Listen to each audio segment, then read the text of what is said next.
Budai.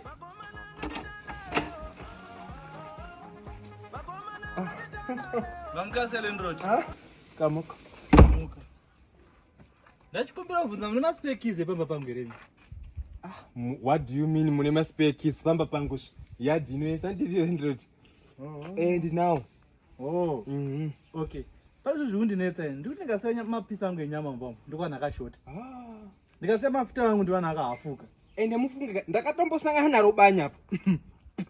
Pane mbeya dziri panapa dzacho makonzo ashupa. Inini mukuchona ndiri panapa mwanangu. Andihi mafuta. Anditobati chiro chine mafuta ndikutotsunga isitona mafuta. Ndakatochora BP yangu inokwira. Gonzo rinobora. Imi manje ari kusiya akahafuka semunhu che. Anyway, but mafuta akanamira wani pamuromo penya. Mukuti chiko madhari.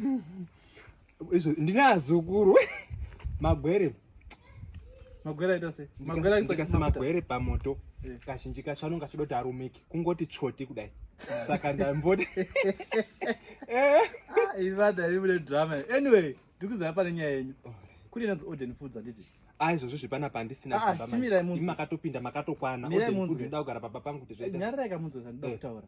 Inotengesa huku. Orden Foods inotengesa huku mhenyu nedzakafa. Handiti? Dzakaslotwa nedzisina. Munongotaura kuti moda yakaita sei? Kune delivery kutoya panapa manje. Izvezvi delivery nei? Apa kuchipa kwadzakaita? Imika huku dzinoryiwa nevanhu vakaromba idzi. Chitoromba yo. NeOrden Foods. Baba muni mukaninyeperaka. 30 minutes bike rinenge ratova pano. Bike? Saka huku pamba pandakamira kudaidza. Pano pamakagara pamapenyu. It's okay.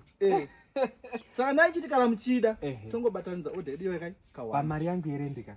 Besai huku 1 2 3 4 5.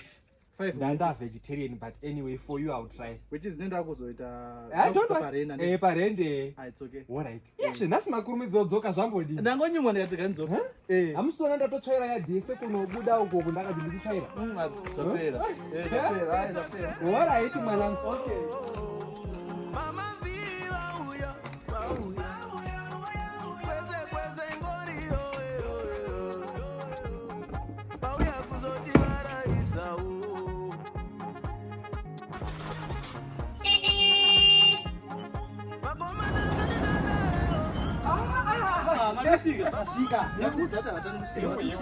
Tasika nadzo huku dzenyu.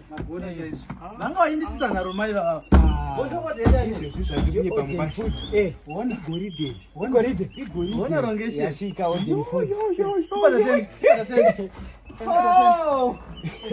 Pata 10. Chokuona iwe. Orden Foods. Mwakadi ananofarira ngeke. Orden Foods yauya nehuku dziri affordable dzisina nguo. Madressed chickens ari available paZindoga, Machipisa, Belvedere. Mabike for delivery azegwe pamalocation atataura iwaya. Anodawo dzinotsika malive beds. Madress ndiwaya ari pascreen. Muri kumborya huku dzepiko? Kuno kuOrden Foods. Dzakazara dzakamirei. Sazoti anotaura. Dzakamirei mimi. Handatotaura.